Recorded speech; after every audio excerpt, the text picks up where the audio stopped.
Hello नमस्कार दोस्तों, मैं हूं राजीव और आप देख रहे हैं झारखंड अपडेट। दोस्तों चलिए शुरू करते हैं आज के इस सेशन को।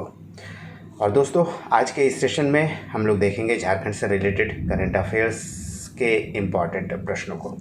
और इस सेशन में झारखंड करंट अफेयर्स में इम्पॉर्टेंट प्रश्न व्याख्या के साथ देखेंगे और वन लाइनर्स 10 प्रश्नों को हम लोग रिवाइज करेंगे।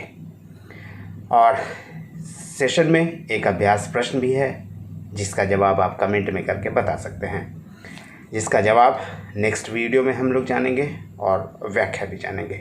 और सेशन के अंत में झारखंड से रिलेटेड जो ट्रेडिशनल अफेयर्स के कुछ इम्पॉर्टेंट प्रश्न हैं उसे भी हम देखेंगे। और इसका PDF आपको अवेलेबल हो जाएगा टेलीग्राम चैनल पे। आप ज्वाइन कर सकते हैं मेरे टेलीग्राम चैनल को, जिसका लिंक आपको डिस्क्रिप्शन में मिलेगा। तो आइए शुरुआत करते हैं इस सेशन को। और सेशन की शुरुआत पिछले वीडियो में पूछे गए अभ्यास प्रश्न से। और यह अभ्यास प्रश्न था, झारखंड में अब तक कितनी बार पंचायत चुनाव कराया जा चुका है। Option A 1, option B 2, option C 3 अथवा ऑप्शन डी 4। दोस्तों झारखंड गठन के बाद से अब तक झारखंड में कुल 3 बार पंचायत चुनाव कराए गए हैं। पहली बार पंचायत चुनाव कराया गया था, आपको बता दें कि 2010 में, और ठीक 5 वर्ष के बाद फिर दिसंबर 2015 में कराया गया। और फिर ड्यू था 2020 में, परंतु कोरोना के कारण यह संभव नहीं हो सका था। परंतु 2022 मई में झारखंड के सभी 24 जिले के 264 प्रखंड में पंचायत चुनाव कराए गए हैं, जिसमें ग्राम पंचायतों की कुल संख्या थी 4345, जहां चुनाव कराए गए। चुनाव में प्रत्याशियों के लिए जो इलेक्शन एक्सपेंडिचर होता है उसकी भी अधिकतम सीमा निर्धारित की गई थी। आइए उसके बारे में भी जान लेते हैं। पंचायत सदस्य के निर्वाचन के लिए बात करें तो 14,000 रुपये सीमा निर्धारित की गई थी।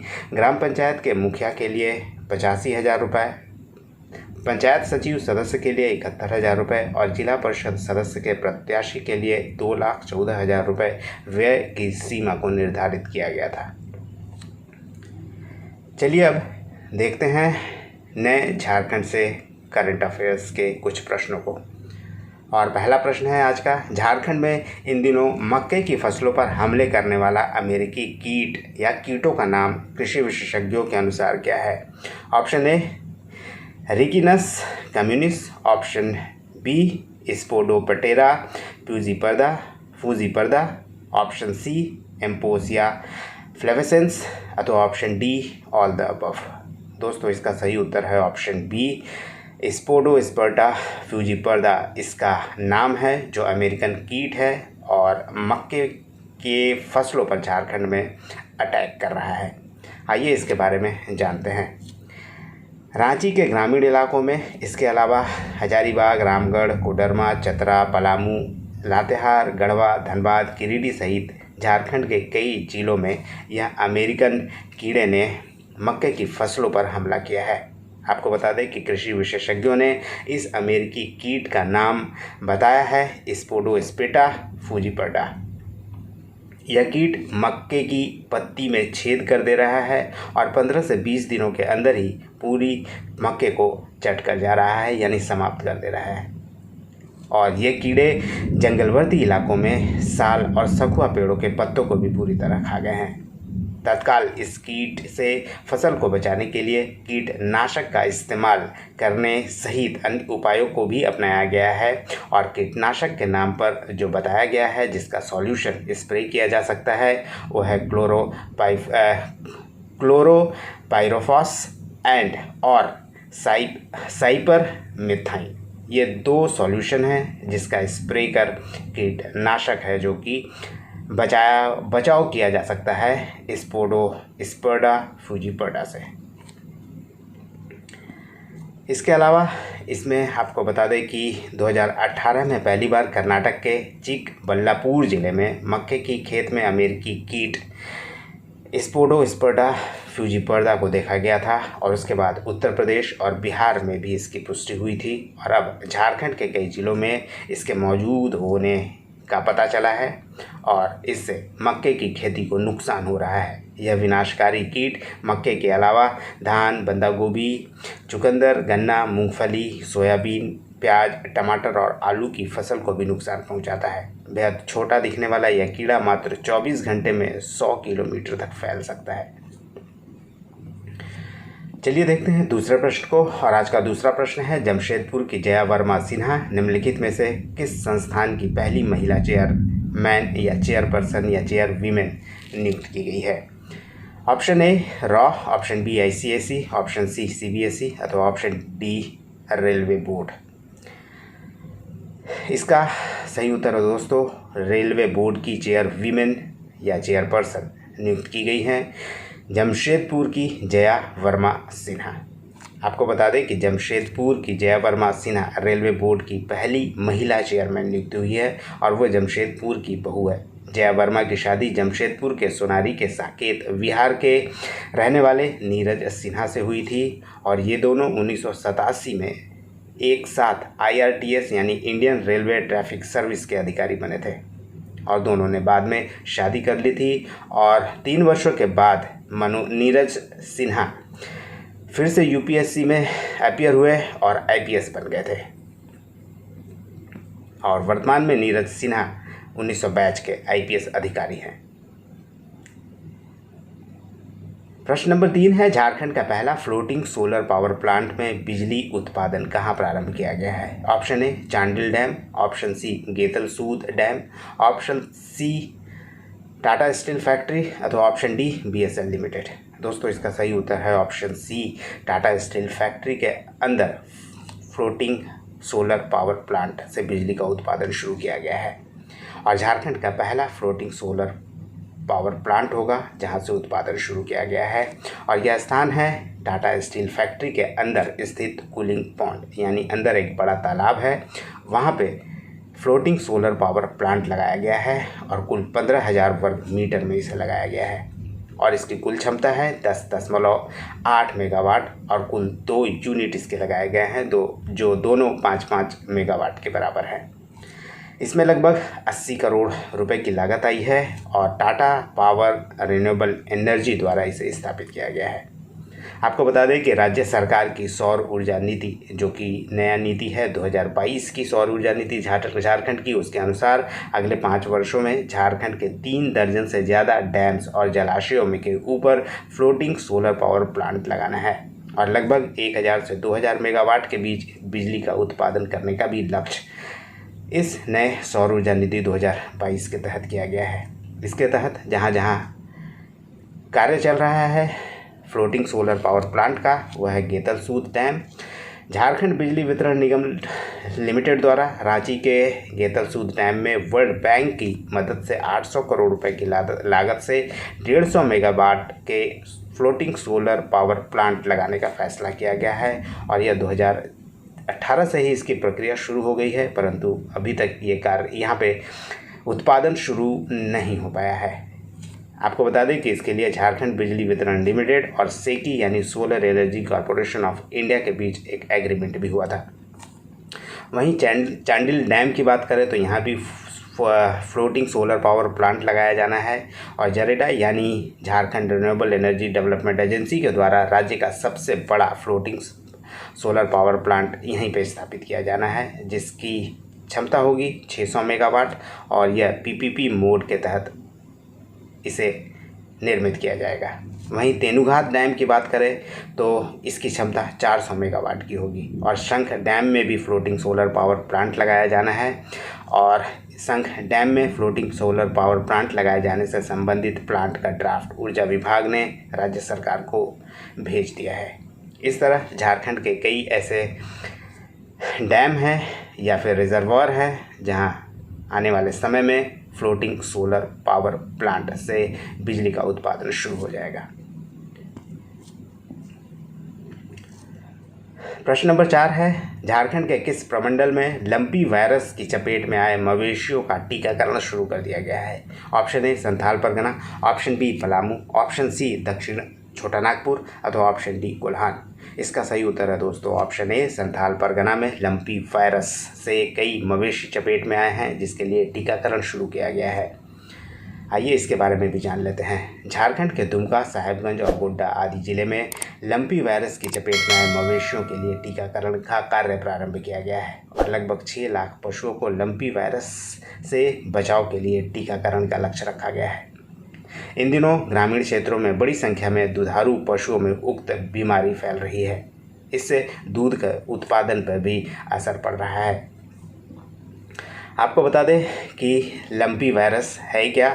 लंपी वायरस डिजीज़ है एक, जो गांठदार त्वचा रोग वायरस भी कहा जाता है, जिसे LSDV के नाम से जाना जाता है, यानी लंपी स्किन डिजीज़ वायरस है। यह एक संक्रामक बीमारी है जो एक पशु से दूसरे पशु में होती है। आसान शब्दों में कहें तो संक्रमित पशु के संपर्क में आने से दूसरे पशु भी बीमार हो सकता है। अभी तक किसी पशु के मनुष्य के संपर्क में आने से मनुष्य को इसका संक्रमण अभी तक नहीं पता चला है, परंतु पशु से पशु में यह संक्रमण तेजी से फैलता है, विशेषकर दुधारू पशुओं में। यह बीमारी कैप्री पॉक्स वायरस नामक वायरस के चलते होती है और मच्छर के काटने और खून चूसने वाले कीड़ों के जरिए यह बीमारी मवेशियों में होती है। प्रश्न नंबर 5 है दोस्तों, हाल ही में झारखंड के किस क्षेत्र में कोयला का विशाल भंडार का पता चला है? ऑप्शन ए झरिया क्षेत्र, ऑप्शन बी सिंहभूम क्षेत्र, ऑप्शन सी रजरप्पा क्षेत्र अथवा ऑप्शन डी टोरी क्षेत्र। इसका सही उत्तर है ऑप्शन सी, रजरप्पा क्षेत्र में कोयला का एक विशाल भंडार पता चला है। CCL रजरप्पा एरिया में कोयले का नया विशाल भंडार का पता चला है और यहाँ आने वाले 5 वर्षों तक रजरप्पा के कोयला का उत्पादन संभव हो सकेगा। DLF प्लांट को ध्वस्त कर वर्तमान में यहाँ शीघ्र ही कोयले का उत्पादन शुरू किया जा सकेगा। फिलहाल 3100 मीटर की ड्रिलिंग करने के बाद ही इस कोयले के विशाल भंडार का पता चल सका है। रजरप्पा प्रोजेक्ट पिछले कई वर्षों से कोयला की समस्या से जूझ रहा था और इसके पता लगने से रजरप्पा कोयला क्षेत्र काफ़ी संपन्न होगा और अच्छा खासा यहाँ से उत्पादन किया जा सकेगा। आइए दोस्तों, अब वन लाइनर्स के फॉर्म में आज से हम लोग देखेंगे 10 रिवीजन प्रश्नों को। पहला प्रश्न है, रवि सिन्हा को भारत की खुफिया एजेंसी यानी raw research and analysis wing का नया चीफ नियुक्त किया गया है। झारखंड के किस जिले से उनका गहरा नाता रहा है? उनका संबंध रहा है धनबाद से। उनके फादर धनबाद में प्रोफेसर थे और जिसके कारण वह कई दिनों तक धनबाद में रहे हैं और उनका स्कूलिंग भी धनबाद से हुआ है और वर्तमान में उन्हें रॉ का चीफ नियुक्त किया गया है। दूसरा प्रश्न है, झारखंड में कुल केंद्रीय जेलों की संख्या कितनी है? वर्तमान में झारखंड में कुल सेंट्रल जेलों की संख्या दोस्तों 7 है और कुल जेलों की बात करें, सेंट्रल जेल, सब जेल्स या रिहैबिलिटेशन सेंटर की, तो कुल 31 ऐसे जेल हैं झारखंड में। ASI यानी आर्कियोलॉजिकल सर्वे ऑफ इंडिया ने झारखंड के किस प्रसिद्ध स्थल को जून 2023 में राष्ट्रीय धरोहर घोषित करने से मना कर दिया है? यह स्थान है टैगोर हिल पर स्थित ब्रह्मा मंदिर, जिसे ASI ने राष्ट्रीय धरोहर घोषित करने से मना कर दिया है। अगला प्रश्न है, झारखंड के गिरिडीह जिले के कुणाल वर्मा यूरोप के वियना में UNO द्वारा आयोजित किस कॉन्फ्रेंस में भारत का प्रतिनिधित्व किया? इसका उत्तर है वर्ल्ड न्यूक्लियर साइंटिफिक कॉन्फ्रेंस का आयोजन किया गया था UNO के द्वारा, जहां पे झारखंड के गिरिडीह के कुणाल वर्मा ने भारत का प्रतिनिधित्व किया था और वह एक साइंटिस्ट भी हैं। अगला प्रश्न है, झारखंड बिजली वितरण निगम लिमिटेड ने घरेलू उपभोक्ताओं के लिए बिजली की दरों में कितने पैसे प्रति यूनिट की वृद्धि की है? तो इसका उत्तर है प्रति यूनिट 5 पैसे की वृद्धि की गई है JBVNL के द्वारा झारखंड में।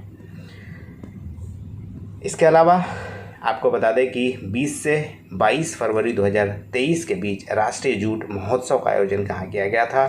इसका उत्तर है पाकुड़ में।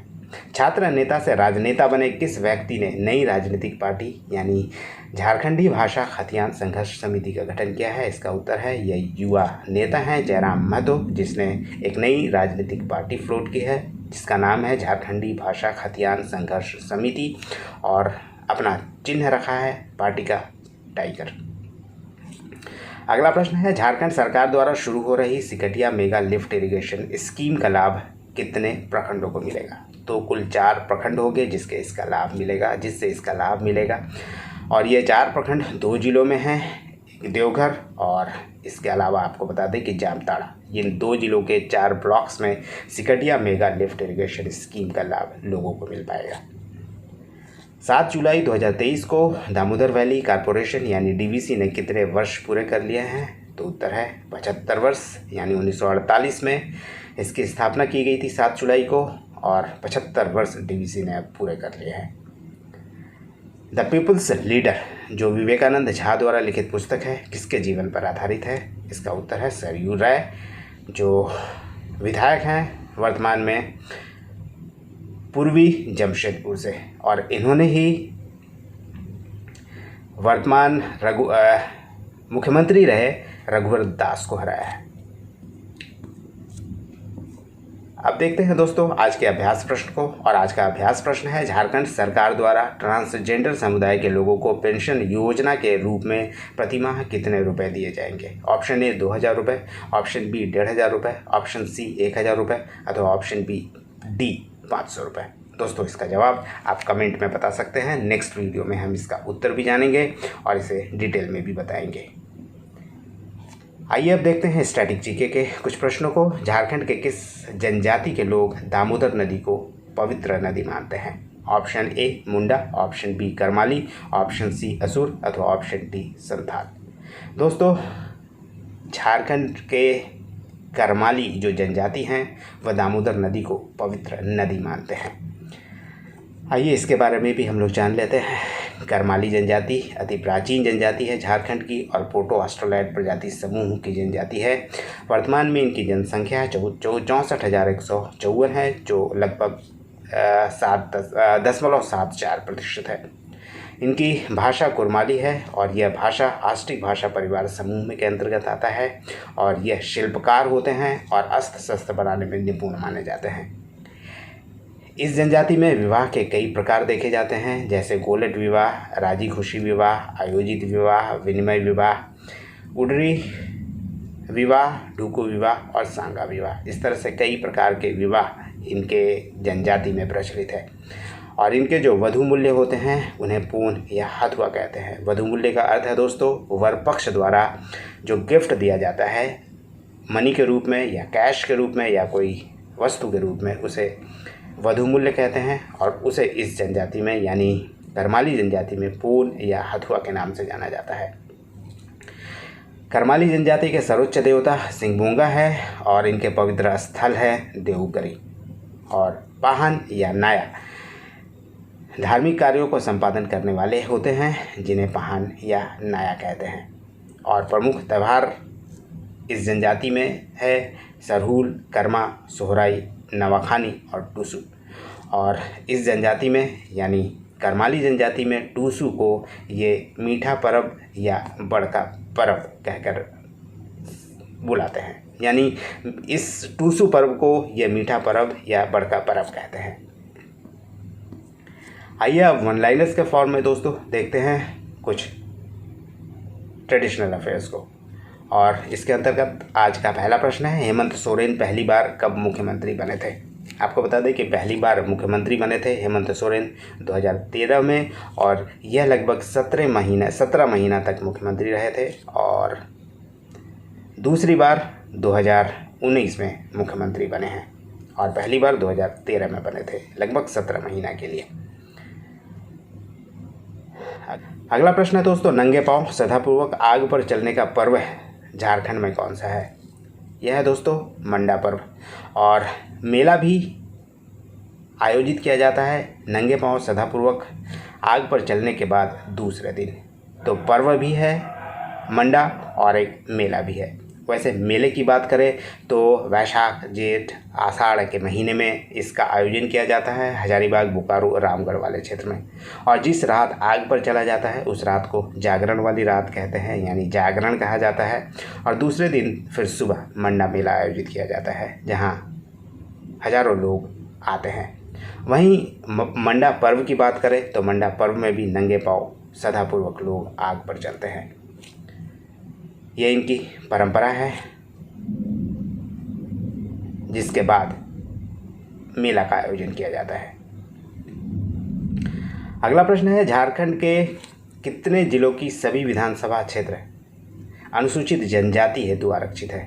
इसका उत्तर है दोस्तों गुमला और लोहरदगा। झारखंड का जो 2 ऐसा जिला है गुमला और लोहरदगा, जहां के सभी विधानसभा सीट एसटी के लिए यानी अनुसूचित जनजाति के लिए आरक्षित है। वैसे लोकसभा में लोहरदगा की बात करें तो लोहरदगा में केवल एक ही विधानसभा क्षेत्र है और वह है लोहरदगा, और वो एसटी के लिए सुरक्षित सीट है यानी आरक्षित सीट है। और अगर गुमला की बात करें तो गुमला में 3 विधानसभा सीट है और यह है सिसई, गुमला और विशुनपुर, और ये तीनों ही सीट अनुसूचित जनजाति के लिए आरक्षित रखी गई है। इस तरह से गुमला और लोहरदगा 2 ऐसे ज़िले हैं जहां के सारे विधानसभा सीट अनुसूचित जनजाति के लिए आरक्षित किए गए हैं। अगला प्रश्न है, संथाल जनजाति के गृह देवता कौन है? इसका उत्तर है ओडाग बोंगा। संथाल जनजाति में जो गृह देवता होते हैं उसे ओडाग बोंगा कहते हैं, और संथाल जनजाति में ही इनके जो संस्थापक पिता हैं उसे लुगु गुरु कहते हैं, और संथालों के जो सर्वप्रमुख देवता होते हैं या प्रधान देवता कहते हैं वो होते हैं सिंह बोंगा, और दूसरे प्रधान देवता मरांगपुरु। अगला प्रश्न है, किस स्थान से भगवान बुद्ध की भूमि स्पर्श मुद्रा में एक मूर्ति प्राप्त हुई है?